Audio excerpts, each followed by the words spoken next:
நம்ம எடுத்து வாசிக்கலாம். மத்திய எழுதிய சுவிசேஷம் 2ஆம் அதிகாரம் 9-10 வசனங்கள். ராஜா சொன்னதை அவர்கள் கேட்டு போகையில் இதோ அவர்கள் கிழக்கிலே கண்ட நட்சத்திரம் பிள்ளை இருந்த ஸ்தலத்தின் மேல் வந்து நிற்கும் வரைக்கும் அவர்களுக்கு முன் சென்றது. யாருக்கு முன் சென்றது? யாருக்கு முன் சென்றது? சொல்லுங்க, தெரியல உங்களுக்கு. யாருக்கு முன் சென்றது? யாருக்கு வழிகாட்டினது? வான சாஸ்திரிகளுக்கு நட்சத்திரம் வழிகாட்டினது. ஆண்டவரை காண வேண்டும் என்கிற ஆண்டவருடைய பிறப்பை கேள்விப்பட்ட, அவருடைய தீர்க்க தரிசனம் நிறைவேறும் என்கிறதை விசுவாசித்த வான சாஸ்திரிகள் பிள்ளையாகிய இயேசுவை காண வேண்டும் என்று சொல்லி வாஞ்சித்து அவர்கள் வழி தெரியாமல் அரண்மனையில் போய் அவரை தேடிக் கொண்டிருக்கிறார்கள். அவரை தேடினார்கள். அங்கே ராஜா சொல்லுகிறாரு, நீங்கள் போய் விசாரிச்சு எந்த இடத்துல பிறக்கும் அப்படின்னு சொல்லி பார்த்துட்டு அதுக்கப்புறம் வந்து எனக்கு சொல்லுங்க அப்படின்னு சொல்லி. அப்போ அவங்க வெளியில வந்து பார்க்கும்போது வானத்துல புதிதாக ஒரு நட்சத்திரம் தோன்றி இருக்கிறது. அந்த நட்சத்திரத்தை அவர்கள் பார்த்தபோது அந்த நட்சத்திரம் பிள்ளை இருக்கிற இடத்துக்கு அவர்களை என்ன பண்ணுச்சு?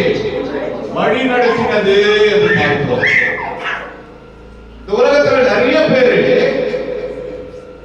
ஆண்டவரை பார்க்க வேண்டும் என்கிற ஏக்கத்திலே ஆண்டவரை கண்டுபிடிக்க முடியாமல், ஆண்டவரை பார்க்கிற வழி தெரியாமல் திகைத்துக் கொண்டிருக்கிறார்கள்.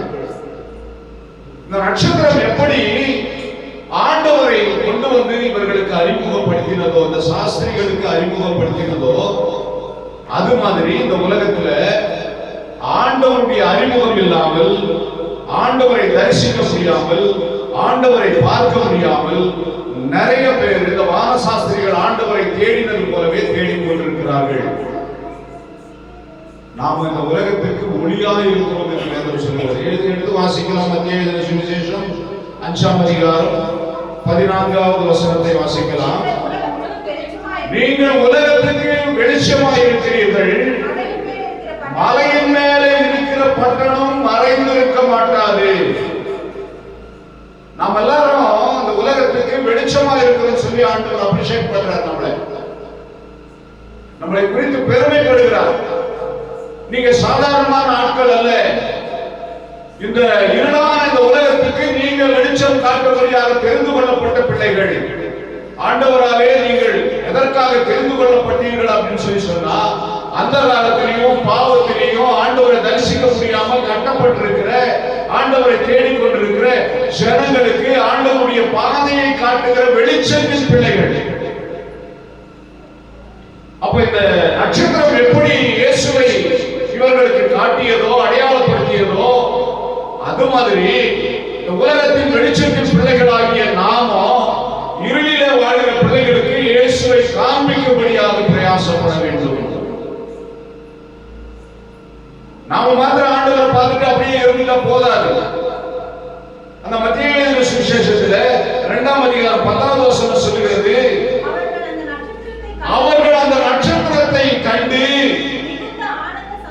மிகுந்த ஆனந்த சந்தோஷம் அடைந்தார்கள். அந்த பிள்ளையை கண்டு, இயேசுவை கண்டு, அந்த நட்சத்திரத்தை கண்டு அவர்கள் ஆனந்த சந்தோஷம் அடைந்தார்கள். இந்த சந்தோஷம் கிடைக்காம எத்தனையோ பேர் தவித்துக் கொண்டிருக்கிறாங்க இந்த உலகத்தில்.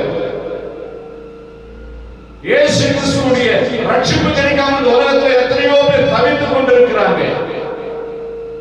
அவர் ரட்சிக்கிறவர் என்பதை அறியாம, அவர் விடுதலையாக்குகிறவர் என்பதை அறியாம, தங்களுடைய கர்மங்களை, தங்களுடைய பாவங்களை தீர்த்துக் கொள்ளும் வழி எதுன்னு சொல்லி தெரியாம திகைத்துக் கொண்டிருக்கிறார்கள்.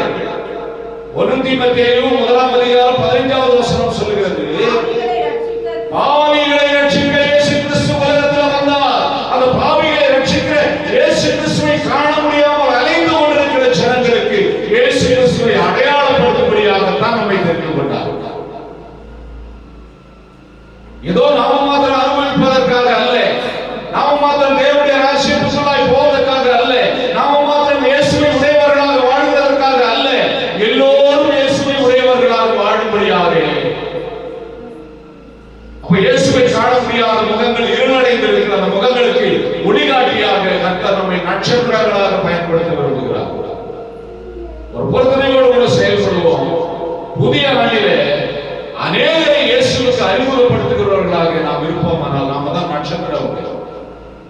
நம்ம எல்லாரும் ஸ்டார், சாதாரண ஸ்டார் இல்ல, இயேசுவை அறிமுகப்படுத்துகிற ஸ்டார். ரெடியோ சொல்லுங்க. இந்த பூமியில சூப்பர் ஸ்டாரு, சுப்ரீம் ஸ்டாரு அப்படின்னு சொல்லி இந்த பூமியில இருக்கிற நடிகர்களுக்கு பட்டம் வழங்கப்படுகிறது. ஆனால் ஆண்டவர் நமக்கு கொடுக்கப்பட்ட என்ன தெரியுமா? இயேசுவை அடையாளம் காட்டுகிற ஸ்டார், இந்த உலகத்துக்கு வெளிச்சத்தை கொடுக்கிற ஸ்டார் நாம தான். அடுத்து இன்னொரு விஷயத்துக்கு வருவோம். பாருங்க, ஒரு யோவான் எழுதின சுவிசேஷம் 4வது அதிகாரம் 29வது வசனத்தை வாசிக்கலாம். யோவான் எழுதின சுவிசேஷம், நான் செய்த எல்லாவற்றையும் ஒரு மனுஷன் எனக்கு சொன்னார், அவரை வந்து பாருங்கள், அவர் கிறிஸ்து தானோ என்று சொல்லி ஒரு சகோதரி சொன்னாங்க. யார் அந்த சகோதரி? யார் அந்த சகோதரி? சமாரியா சகோதரி. ஒரு நீண்ட நெடிய உரையாடல் அங்கு நடக்கிறது இயேசு கிறிஸ்துவுக்கும் சமாரிய சகோதரிக்கும். இயேசு கிறிஸ்து ஒரு கடத்தடையில போய் உட்கார்றாரு. அவர் உட்கார்ற நேரம் பார்த்து சமாரிய சகோதரி அந்த கடத்துல தண்ணி கொண்டு கொள்ள வராங்க. அந்த சம்பவங்கள் எல்லாம் எழுதப்பட்டிருக்கிறது. தாகத்துக்கு தாகன்னு சொல்லி கேட்கிறாரு. அவங்க தாகத்துக்கு குடிக்கிறதுக்கு தண்ணி எடுக்கணும் அப்படின்னு சொல்லி கொண்டு வராங்க. இந்த தண்ணியை நான் எதிர்பார்க்கல, நான் ஜீவ தண்ணீர் என்கிட்ட இருக்குது, உனக்கு வேணுமான்னு சொல்லி கேட்கிறாரு. அப்ப நீங்க யாருன்னு சொல்லி சொல்றாங்க. உங்க வாழ்க்கையில நடந்த சம்பவங்களை நான் சொல்றேன் அப்படின்னு சொல்லி சொல்றாரு. அவங்க வாழ்க்கையில நடந்த அந்த சம்பவங்களை எல்லாம் சொல்லும் போது உண்மைதான் அப்படின்னு சொல்லி அவங்க ஒத்துக்கிட்டு உடனே ஊருக்குள்ள போய் என்னை குறித்து எல்லா தகவல்களையும் ஒருத்தர் எனக்கு சொன்னாரு. அவர் மேசியா தானா, அவர் கிறிஸ்து தானா, அவர் தான் நம்ம எதிர்பார்த்து கொண்டிருக்கிற நம்முடைய வாழ்க்கைக்கு விடிவெளியா அப்படின்னு சொல்லி வந்து பாருங்க அப்படின்னு சொல்லி போய் என்ன பண்றாங்க, கிராமத்தில் இருக்கிற எல்லாரையும் கூப்பிடுறாங்க. இவங்களுக்குள்ள ஒரு பெரிய சந்தோஷம், நம்மள பிடிச்சதானே, நம்ம வாழ்க்கையை பிடிச்சதானே, எல்லா விஷயத்தையும் இவர் தீர்க்க தரிசனமா சொல்றாரு. இப்படிப்பட்ட ஒருத்தரை நம்ம தரிசிச்சோமே, நம்ம மனசு ரொம்ப சந்தோஷமா இருக்குது. ஜீவ தண்ணீரை கொடுக்கிற அப்படின்னு சொல்லி சொல்றாரு. நீங்க குடிக்கிற தண்ணீர் தாகம் எடுக்கும், நான் கொடுக்கிற தண்ணீர் ஒரு காலமும் தாகம் உண்டாகாதுன்னு சொல்லி சொல்றாரு. இப்படிப்பட்ட ஒரு பெரிய மகானை நம்ம சந்திச்சோம். அந்த சந்திச்சதுனால நம்முடைய இருதயம் ரொம்ப சந்தோஷப்படுது. இந்த சந்தோஷத்தை நம்ம கிட்ட மட்டும் வச்சுக்காம, நமக்கு மட்டும் வச்சுக்காம, இந்த சந்தோஷத்தை நம்ம கிராமத்துல எத்தனையோ பேர் இன்னும் இருக்கிறாங்க ஆண்டவர் தெரியாம. இப்படிப்பட்ட ஒரு சந்தோஷத்தை அனுபவிக்க முடியாம, ஆண்டவரை தரிசிக்க முடியாம, மேசியா எப்பொழுது வருவார் என்று சொல்லி காத்து கொண்டிருக்கிற ஜனங்கள், அந்த ஜனங்கள் கிட்ட போய் சொல்லலாம் அப்படின்னு சொல்லிட்டு ஊருக்குள்ள போயிட்டு அந்த ஊர்ல இருந்த ஜனங்கள் கிட்ட எல்லாம் சொன்னாங்க, வந்து பாருங்கள், அவர் கிறிஸ்து தானா, அவர் மேசியா தானா, அவர் ரட்சகர் தானா, வந்து பாருங்கள். 39வது வசனத்தை வாசிக்கிறோம். நான் செய்த எல்லாவற்றையும் ஒரு மனுஷன் எனக்கு சொன்னான், அவரை வந்து 39வது வசனம். எல்லாவற்றையும் எனக்கு சொன்னார் என்று சாட்சி சொன்னான். நான் செய்த எல்லாவற்றையும் எனக்கு சொன்னார் என்று சொல்லி சாட்சி சொன்ன. என்ன சொன்னாங்க அவங்க? சாட்சி சொல்லுகிறார்கள். ஆண்டவர் நமக்கு ஒரு அற்புதம் செய்யறாரு, ஆண்டவர் நம்மை விடுதலை ஆக்குறாரு, ஆண்டவர் நம்மை சந்தோஷப்படுத்துறாரு அப்படின்னு சொல்லி ஊருக்குள்ள போய் என்ன பண்றாங்க, சாட்சி சொன்ன அந்த சகோதரியினுடைய வார்த்தையின் நிமித்தம் அந்த ஊரில் உள்ள சமாரியர் அநேகர் அவர் மேலே விசுவாசம் வைத்தார்கள். அநேகருக்கு அவர் யார் என்று தெரியாது. அந்த அநேகர் தங்கள் விருப்பம் போல வாழ்ந்து கொண்டிருந்தவர்கள், அந்த அநேகர் இயேசுவை தரிசிக்காதவர்கள், இயேசுவை சந்திக்காதவர்கள். ஆனால் இந்த சமாரிய சகோதரி நீங்கள் வந்து பாருங்கள் என்று சொல்லி அழைத்ததினாலே, இயேசு தன் வாழ்க்கையில் நடந்த சம்பவங்களை வெளிப்படையாக அப்படியே வெளிப்படுத்தி சொன்னதினாலே, அவள் போய் அந்த கிராமத்திலே இயேசுவை பாருங்கள், இயேசுவிடத்தில் வாருங்கள் என்று சொல்லி அழைத்ததை நிமித்தம் அந்த சமாரிய பட்டணத்திலே, அந்த சமாரிய கிராமத்திலே இருந்த அநேகர் இயேசுவின் பேரில் விசுவாசம் வைத்தார்கள். நாம ரட்சிக்கப்பட்டோம், அநேகர் ரட்சிக்கப்படுவதற்கு நாம் காரணமாக இருக்கிறோம். இந்த வசனம் அந்த வார்த்தையை உறுதிப்படுத்துகிறது. அநேகர் நம்முடைய கிராமங்களிலே இயேசுவை எதிர்பார்த்து இயேசுவை காண முடியாமல் இயேசுவை அறியாமல் இன்னும் பாவங்களிலும் சாபங்களிலும் வாழ்ந்து கொண்டிருக்கிறார்கள். அநேகர் ஆண்டவரை விசுவாசியாமல் இருக்கிறார்கள். இந்த சகோதரி சொன்ன நிமித்தம் சமாரியரில் அநேகர் ஆண்டவர் பேரிலே விசுவாசம் வைத்தது போல நாம் ஆண்டவருடைய சத்தியத்தை அடுத்தவர்களுக்கு சொல்லுகிறது நிமித்தம், ஆண்டவருடைய சாட்சிகளை மற்றவர்களிடத்திலே பகிர்ந்து கொள்கிறது நிமித்தம் அநேகர் ஆண்டவர் பேரிலே விசுவாசம் வைக்க நாம் பிரயாசப்பட வேண்டும். முதல் காரியத்தை பார்த்தோம். முதல்ல என்ன நடந்தது? என்ன வசனத்தை பார்த்தோம்? மத்தேயு 2ஆம் அதிகாரம் நட்சத்திரம் என்ன படிச்சு? 1ஆம் அதிகாரம் என்ன படிச்சு? மத்தேயு 2ஆம் அதிகாரம் 9-10 வசனம் என்ன சொல்லுச்சு? சாஸ்திரிகளை நட்சத்திரம் இயேசுவை காணும்படி வழிநடத்தினது. 2வது பகுதி, இந்த சமாரிய ஸ்திரீ ஆண்டவரிடத்திலே அந்த கிராமத்து ஜனங்களை வழிநடத்தினார். 3வது இன்னொரு சம்பவத்தை நாம் பார்க்கலாம்.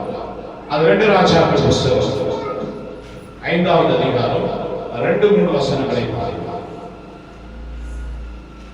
2 ராஜாக்கள்.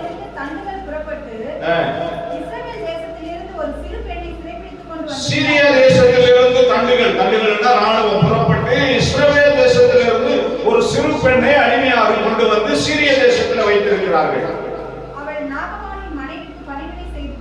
அவள் அந்த சிறு பெண் நாகமானுடைய மனைவிக்கு பணிவிடை செய்து கொண்டிருந்தாள். அந்த சிறு பெண் அப்படின்னு சொல்லி சொன்னா நீங்க ஏதோ ஒரு 3 வயசு 4 வயசு குழந்தைன்னு நினைக்க வேண்டாம். நாகமான் வீட்டுக்கு வேலை செய்யறாங்கன்னா அவங்களுக்கு ஒரு 15 வயசுல இருந்து ஒரு 20 வயசு இருக்கலாம். சொல்லுங்க, நீங்க படிக்கும் போது சிறு பெண் எழுதி இருக்குதுன்னு சொல்லிட்டு உங்க மெமரியில அப்படியே குழந்தையாவே நீங்க கற்பனை பண்ண வேண்டாம். சிறு பெண் அல்ல, ஒரு பருவம் அடைந்த பெண்ணா இருக்கும். ஏன்னா வீட்டு வேலைகள் எல்லாம் சரியா செய்யற ஒரு பெண்ணா இருக்கும். இந்த பெண் அடிமை பெண்.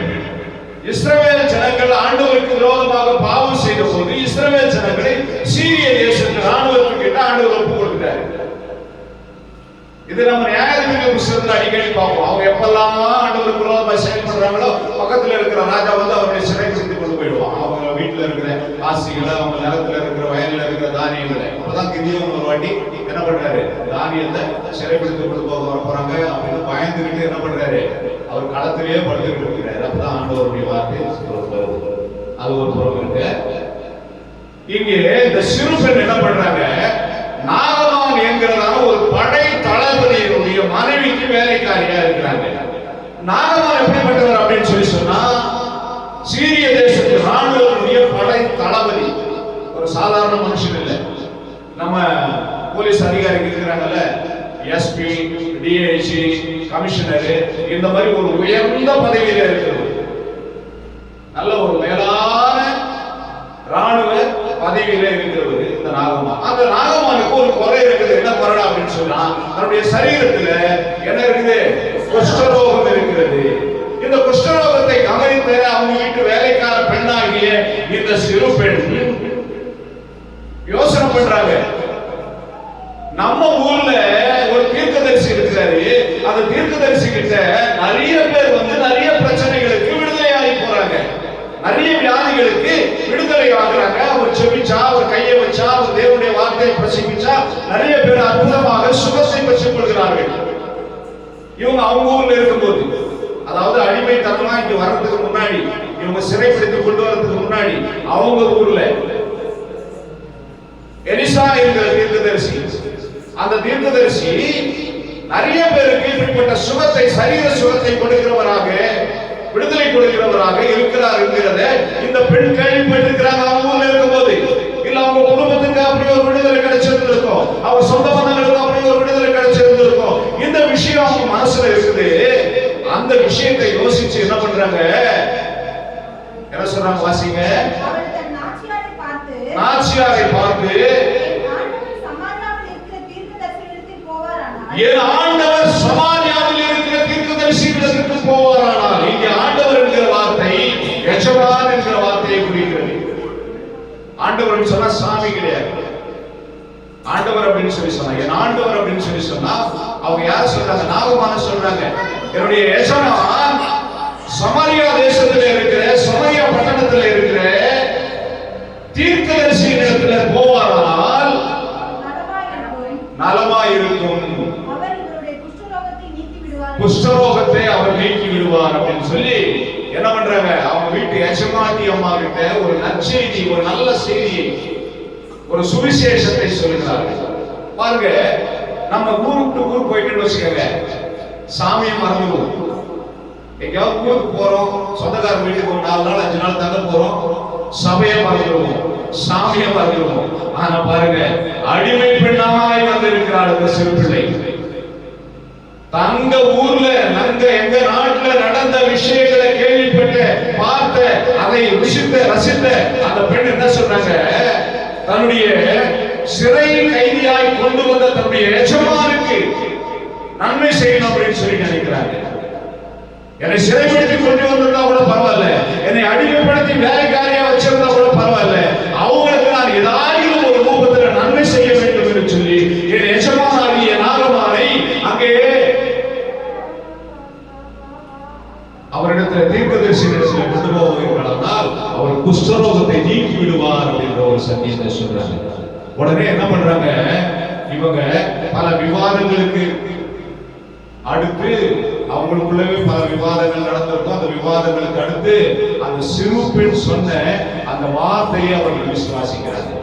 ரெடியா சொல்லுங்க, வார்த்தை தேவனுடையதா இருந்தால், வார்த்தை தேவனுடைய வார்த்தையா இருந்தால், வார்த்தை தேவனுடைய நற்செய்தியா இருந்தால், அதை யார் சொன்னாலும் ஆண்டவர் கிரியைகளை நடப்பித்து அந்த வார்த்தையை நிறைவேற கர்த்தர் உதவி செய்வார்.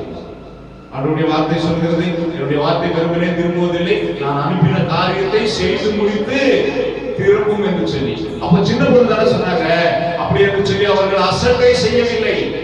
அந்த வார்த்தையிலே தேவனுடைய வல்லமை கிரியை செய்கிறது. அந்த வார்த்தை அவர்களை தேவனிடத்துக்கு நடத்தும்படியாய் வழிநடத்துகிறது. அதை நம்ம விசுவாசிக்கிறோம். எப்பவுமே நம்ம சாதாரணமா ஒரு வார்த்தையை நினைக்க கூடாது, ஒரு வசனத்தை சாதாரணமா நினைக்க கூடாது, தேவனுடைய சத்தியத்தை சுவிசேஷத்தை சாதாரணமா நினைக்க கூடாது. அதற்கு ஜீவன் இருக்கிறது. நம்ம ஏதோ சொல்லிட்டோம் வந்துட்டோம் அப்படின்னு சொல்லி இல்ல, அந்த வார்த்தை நெடுநாளானாலும் அது வேலை செய்யும், அது கிரியை செய்யும். அந்த வார்த்தையை சுமந்து கொண்டு அந்த வார்த்தையை விசுவாசிச்சு இவர்கள் என்ன பண்றாங்க, எடுத்து வாசிக்கிறோம். 9வது வசனத்துக்கு வருவோம். அதே அதிகாரம் 5ஆம் அதிகாரம். நாகமான் தன் குதிரைகளோடும் தன் ரதத்தோடும் வந்து எலிசாவின் வீட்டு வாசப்படியில வந்து நிற்கிறார். பாருங்க, பெரிய ராணுவ தளபதி சிம்பிளா ஒரு கூடாரம் அமைத்து உட்கார்ந்து இருக்கிற எலிசாவின் வீட்டு வாசப்படியில வந்து நிற்கிறார். அப்ப அந்த வார்த்தை வேலை செய்தா இல்லையா பாருங்க, அந்த சிறுபெண் சொன்ன வார்த்தை கிரியை செய்தா இல்லையா பாருங்க.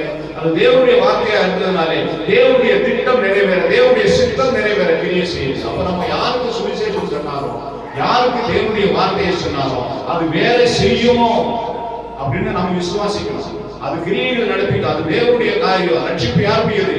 நம்முடையது அல்ல. ரட்சிப்பு யாருடையது? தேவனுடையது.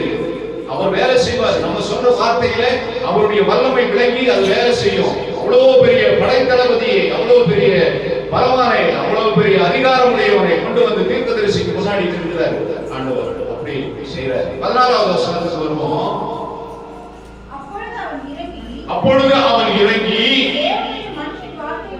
தேவனுடைய மனுஷனுடைய வார்த்தையின்படியே யோர்தானிலே 7 தரம் ஒழுகினான். அவன் மாம்சம் ஒரு சிறு பிள்ளையின் மாம்சத்தை போல மாறி அவன் சுத்தமானான். இவன் சுத்தமானதுக்கு காரணம் யாருங்க? சிறுபின்.